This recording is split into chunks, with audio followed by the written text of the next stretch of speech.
3, 2, 1. Action. Good evening, everybody. This is Dot Film Studio, No Cap Radio, live at Windsor. We're here at Capitol Theater with a whole bunch of Toronto artists. Windsor, what up? Introduce yourself, brother. It's Franchize. You already know TRG Franchize from the East. You know, way shit. You know, we coming to Windsor today, turn this shit up, know what I mean? And yeah, first performance in years. That's what's up. That's what's Know up. what I mean? So I have the little butterflies and shit, but I'm ready, you know? Yeah. Gonna rock this shit out still. Showcase all your fucking talent, brother. You know, all the eyes, all the ears, everyone's attending. Yeah, for sure, for sure. Okay. Yeah, so before this interview, I got a chance to listen to your music and I got inspired by a lot of the lyrics and whatnot. So Okay, you know. that's good. That's good to hear. Still, you know, that's why I do this shit. Yeah. At the end of the day, right? Yeah. And one of the bars that really caught my attention was pretty much you said, you know, how does it feel to be eating steak all the time instead of soda and small fries? So can you explain to me like how ironic it is to like be in a fast life but also have to be eating fast food almost every day? Yeah, so, you know, when you're a little kid, even when you're the fast life period, you have to eat fast food, you know what I mean? But like, back in the day, like niggas used to chill in fast food restaurants. Yeah. We used to do a lot of stuff in those restaurants, Yeah. you know what I mean? So, yeah, like McDonald's, a big part of a lot of niggas' lives. Know what I mean? McDonald's for sure. Even I went to Cedar Brae, Burger King. Niggas were in that Burger King a lot too, you know what I mean? So it's just how it was. But like, but now it's like different. It's different, exactly. But like before, do you feel that like eating that fast food had like a huge toll on your health in the long run, or you just ate it because you had no choice? When we're young, you could eat anything. Yeah. And you're blessed. Now, yeah, that shit will, you know, affect you and shit. But even steak and shit, you can't eat that shit too much either, right? Yeah, but was it more of the fact that you didn't have the time to eat a well cooked meal, or you know you guys just ate it because that was what was available? Like when we were younger? Yeah, when you're younger, yeah.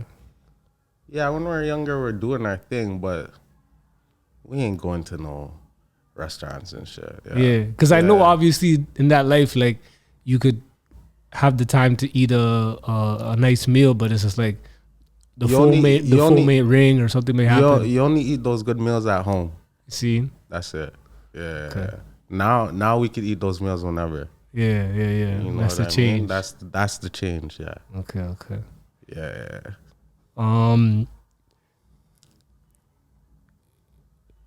One of your lines, you said pretty much how, you know, don't call my line unless it's $100 minimum. Do you think that's based off of like in the times we're in right now with the rise of inflation and whatnot's going on, where it's just like you don't want to even step out of the crib unless it's worth it? I'll be real. You feel like that sometimes when you're booming. Yeah, you feel like that. Don't link my line for no reason. Because I'm booming, like, know what I mean? But yeah, sometimes you might not be booming. Yeah. And yeah, you don't have 100 soft. Soft. But do you feel like because of inflation and the cost of living going up, hustlers because of inflation? Yeah, like people's daily quota has went up. Because of inflation, if anything, you're gonna do anything. True. You know what I mean? So inflation, if anything, makes it worse. You're trying to get every penny. Yeah. Stack every dollar. Inflation's a time where you're supposed to stack your money. Mm-hmm. Not supposed to spend your money and nothing. Stack your money. You You know what I mean? So, yeah, I'll say you don't need $100 in these times. Yeah. No, for real. But do you feel like a lot of hustlers and people in the streets tend to take that fast money for granted and not put money away for rainy days or, Well, situations they may have to remember overcome in the future? a lot of people in fast life don't really know about money management. Yeah. You know what I mean? So, yeah, more than half of us are bad with money. See me, like I'm getting better with that. Like I got better with that over the years. So, like I know what I'm doing more or less right now. But like I see niggas go through it all the time. Like, Yeah. you know what I mean? So it's just something that like we just weren't taught. But what was your turning point in regards to sitting down and be like, you know what, I got to reflect on how I spend my money and how I manage it?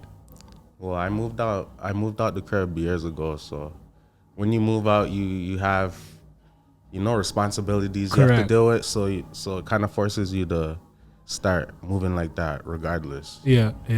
Like when you live at home, you're allowed to like slack off, or you're allowed to chill because you're good. Correct.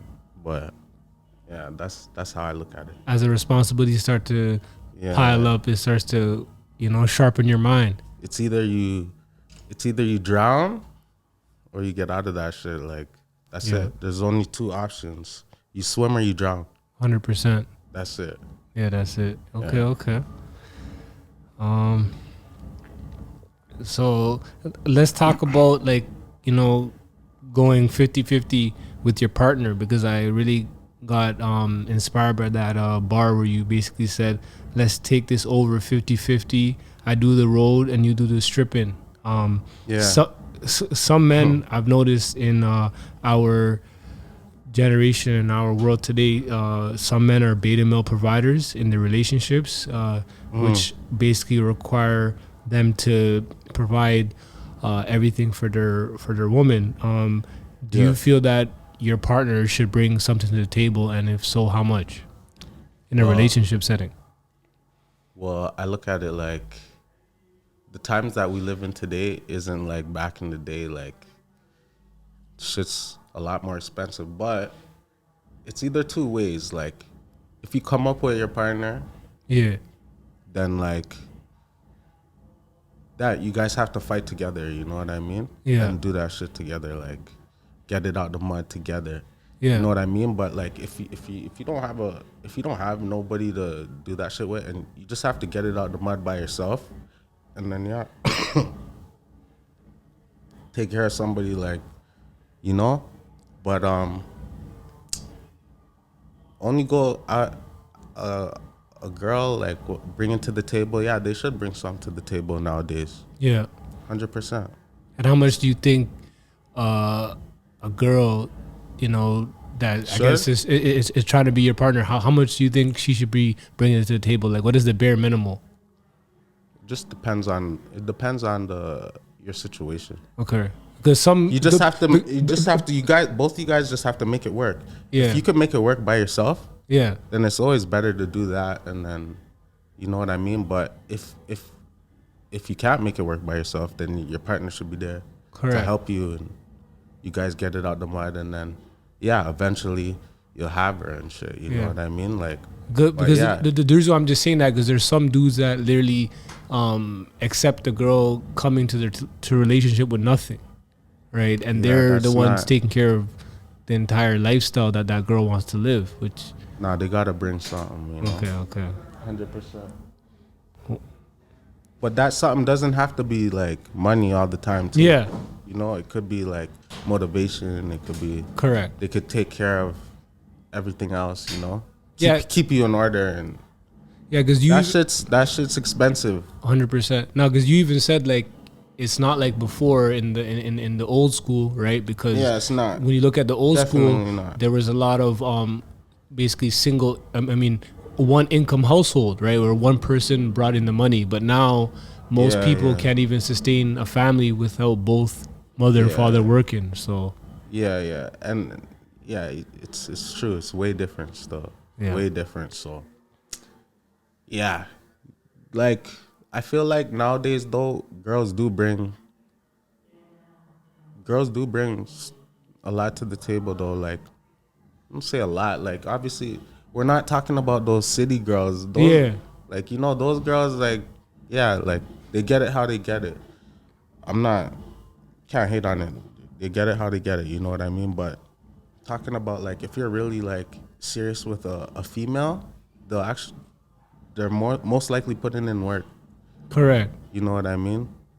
And like, do you They be feel? working hard nowadays. Yeah. And like, do you feel that being with a girl that is for the streets, she can, I guess, bring in a bag but still remain loyal? Because It's impossible. it's impossible, right? Because Impossible. It's that's how they get their money. Like yeah. nah, they could bring in the bag, but that's about it. If Okay. you only care about the bag, then yeah, you're good. Okay, I hear that. So, Other than that, like I don't know, kind of. so what is your, I guess, ideal partner that you feel can not only support, your career and what you're trying to do in music, but also be there for you all around? Ideal partner. They just gotta be on your vibe. Yeah. Gotta be able to fuck with them. Not be minding being around them all the time. Yeah. Okay. And yeah, you guys just motivate each other and Okay. get it out the mud. Yeah. I Okay. mean, Okay. So like music wise, yeah. what artists do you see yourself, collaborating with in the future in Toronto and abroad? That I guess makes you feel that your music and their music is compatible.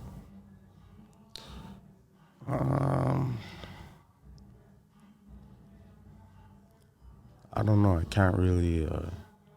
I don't really know.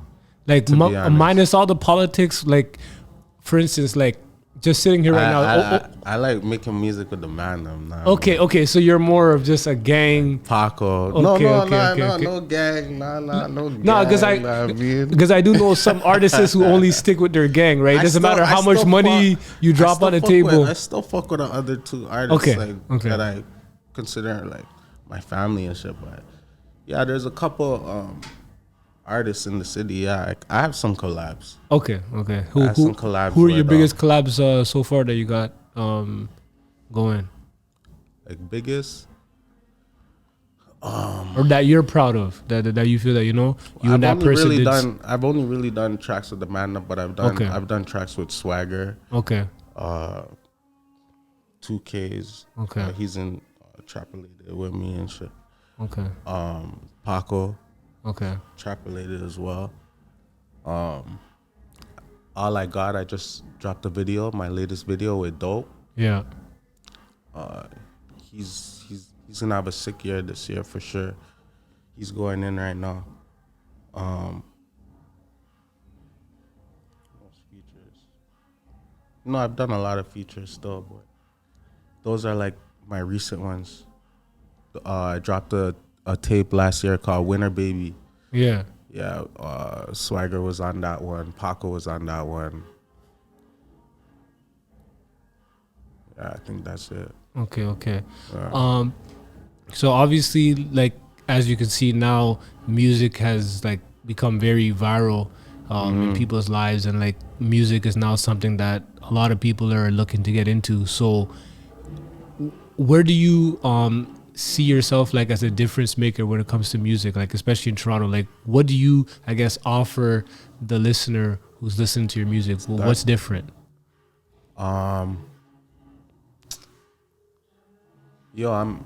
If you listen to my music, I don't sound like nobody, you know what I mean? So I just offer like that, just a new sound, like period. Yeah. You know what I mean? I don't think anyone can say that I sound like nobody.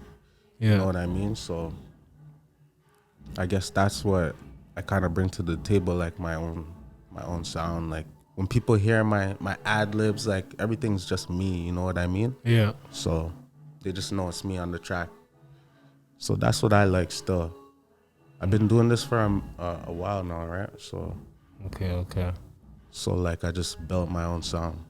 So like, since you've been doing this for a while, like, what have you learned that really shocked you about the music industry that you didn't know prior to getting into it? Because I know a lot of people look at something and be like, "Hey, this is easy," and then once they get into it, they're like, "Fuck, this is it's a rabbit shock. hole." It's a shock to everybody because Yeah. I'm pretty sure everybody starts this shit for fun. Yes, Know what I mean? it's like a hobby. Go to the studio, you do a 1-2 tracks. Everybody has tracks. I'm pretty sure every single nigga has one track. You know what I mean? No cap in that. But No cap. but what was I gonna say? Yeah, when I went to the studio the first time, all the man were like gassing me and shit. So I'm like, yeah, I'm gonna just keep doing it a little bit. And yeah, niggas kept liking the tracks. And then I just kept making tracks. But the thing is, like, these are like a long time ago, Face Films times. Like, we're making tracks all the time. We have bare tracks from those days. We should have dropped them, but it was kind of crazy those times. Those were like Tavis times to buy them and used to bother us, and we're kind of like they want to do the music. But explain those times, because not a lot of artists here can go back to those times. So like, explain, I guess, the difference between how now and in those times, like, you're able to get different exposure, right? There wasn't Instagram, there wasn't Snapchat during Face Films, right? It's much different. Yeah, it was. I don't know. Was it Instagram? I don't know. It wasn't as viral, I would say. Yeah, it wasn't. Yeah, it wasn't like today. Yeah, it wasn't today at all. Probably like Facebook or something. Yeah. Yeah, it was way different. City didn't have no looks like that. No. That's why it's like we're kind of doing it for, I wouldn't say for fun, but kind of for fun. You know what I mean? Yeah. We weren't going how we're going right now. Correct. You know what I mean? Like, now knowing all the shit you have to do for this shit is, you can't just drop a track. No. Like, you gotta go through all this bullshit, 2 weeks, 3 weeks, hand in this. It's a lot. If it was up to me, I'd be dropping tracks. Yeah. You know? But just want to do it properly because we've never done it properly before. Correct. So this is the time now. Do it. Let's do it how we're supposed to do it. And, last year was a good year. Yeah. And then this year we're just trying to make it even better. Facts. Yeah. It's funny because a lot of people talk about making music properly and making like it to a perfection level, but I remember the rapper from Scarborough Hoodlum trying to get at K Money when he basically came out with the track "Come Outside," right? And he was kind of like knocking his success that he was getting right away, right? But when I looked at that whole situation, I realized that like music may be kind of like a dice game in the sense that you can't hate on a man that just made a song yesterday and you've been making songs for 5-10 years and that person blew up before you did, right? Because it's what gets the attention of the present audience, right?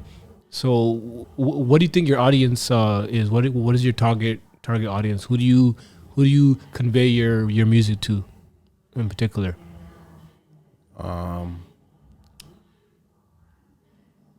Like age group. I don't really have a specific target. Okay. I feel like I just spit about what I go through, and I feel like I've been going through shit I'm going through since a long time. So I feel like a lot of people can relate to it. So my target, I don't know. I don't really have a target because I know people my age could bump my shit too. Yeah.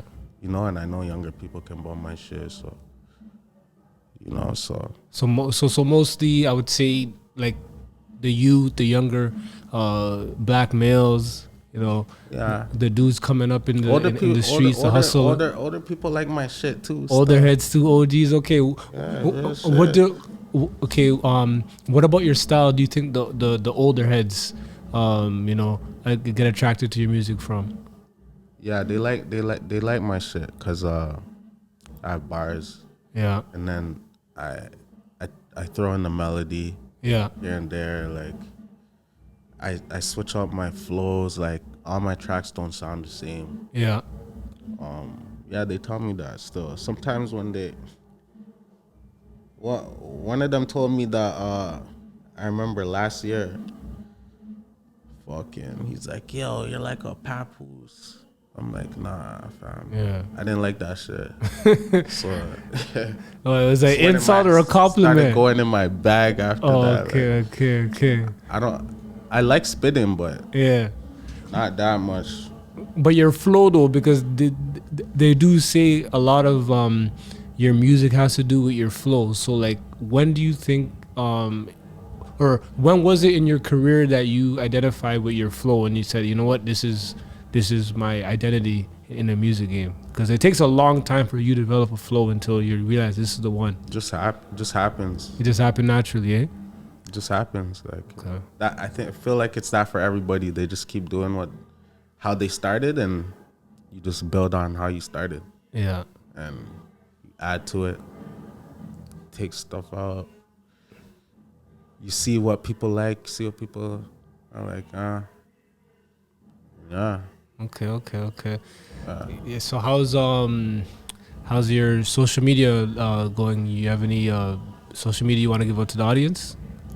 Yeah. So on Instagram, TRG_franchise. Okay. Related Apparel. That's our clothing brand. Okay. We just dropped our website on Friday. Okay. So check What clothes that do you out. guys? What clothes do you guys have pushing? Oh, the This is one of hoodies. hoodies Okay. I have right now. We have Rye hats. Okay. You know, Rye's our photographer. Okay. He has hats. Okay. They're booming. Yeah. Most booming hats in Scarborough. Jeez. 100%. Not even a question. Man has a stamp on that one. That's good still, because a lot of hats. Super stamp. Okay. Standing on that one. That's what's up. Yeah, because hats are definitely hard to push nowadays, you know, because lids be taking over. They got customized shit. So to be Taking over Liz. Just facts. that's what's up. Does the sweater come with a track pants suit? Is it a full track suit? Yeah, or we just- have a tracksuit one. Okay, too. okay, This is okay. just the pullover. The tracksuit is a zip. Okay. Yeah, we have masks. all Everything. that. Yeah. Okay. And then the music is mostly on the YouTube. So can you give out the YouTube for them? YouTube Trap Related. Okay. You could subscribe to Trap Related and subscribe to YTM Paco. Okay. Yeah, he has his YouTube. Yeah, so my last question for you then is, brother, like, you know, I know that there's a lot of younger artists in this show tonight in comparison to you, and you obviously have more extensive experience in the music industry than they do. So Yeah. do you feel like in the future you would collaborate with any of these artists? Because I know a lot of them are coming for here sure. for networking purposes. Yeah, 100%. Okay. Yeah. Who do you say you would like out of all the artists that are on the headline tonight? Yo, it's all about the vibe when we're in the Yeah. studio, right? If it doesn't matter who you are, still Okay. good music. Well, it does matter who you are, but you know what I mean. Everybody on this show, like, yeah. Yeah. If we're in the studio, the vibes right, then yeah, for sure. Okay. Yeah. Do you have any upcoming shows you're gonna be attending to this year? Nah, not that I know of right now. Okay, so but to be we honest- working though. Oh, Yeah. to be announced. Okay. That's what's Yeah. up. Still, do you see yourself, taking your music overseas anywhere to do any shows, anything like that? Yeah, 100%. Okay. I'll be getting some plays overseas, France and Okay. That's what's up. the States. Yeah. You know, so it's got a lot better after last year. Everything. 100%. So we're just trying to build it. But yeah, there's a lot of people that I know that have connections in the States. So whenever those times, I could go. Yeah. You know what I mean? I just have to make that. I have to make that effort and go. Correct. You know what I mean? I could have been going to the States. Yeah. But I just want to go with shit to show. 100%. Yeah. That I'm super confident and standing on, and No. yeah, that I just want to drop a couple stuff, drop some projects, and then go out there, start putting in some footwork. No, that's a perfect mentality to have too, you know, because one thing that us Canadians don't get is that when it comes to Americans, they're like in their own little bubble, right? They don't really care about what is going on outside of their country, right? So if you're gonna go over there, you better come with some heat. You better come with some heat because they're over there right now doing what they're doing, so they don't even know what's going on anywhere else, right? So you gotta definitely go over there and show them that, you know, we got something up here, you know. And Drake, he definitely opened the doors for us in a way, you know, but we gotta, I guess, show them the real voice of the streets, because Drake didn't grow up in the streets of Toronto, so it's like we gotta show him the real voice, you know. So Drake's the GOAT, man. Yeah, no. I'm not gonna knock the man ever, you know, about not being the GOAT. Like his numbers speak for itself. Yeah. Right, he's the Tupac of our time when it comes to the numbers. But he's the GOAT for sure. For the voice, you know, it's gonna be a young nigga from the streets of Toronto that really step it up and, you know, speak 100%. For all of us, because only we know what's going on from Kipling to Port Union, right? Kennedy. Yeah. So that's what's up. But yeah, just shout out to everybody you want to shout out to, and yeah. Yeah, you know, shout out Trap Related. Shout out, you know, everybody rocking with the gang, everybody that's supporting the gang. And shout out Windsor. We out here right now. We about to rock out this show. And yeah, love to everybody. Love to all the supporters. Love, you know? That's what's up. Yeah, yo. Yeah. You already know Dot Film Studio, No Cap Radio. That's another strong artist that's coming up from Toronto, bro. Yeah. Keep your ears open and your eyes even opener. You already know. One love.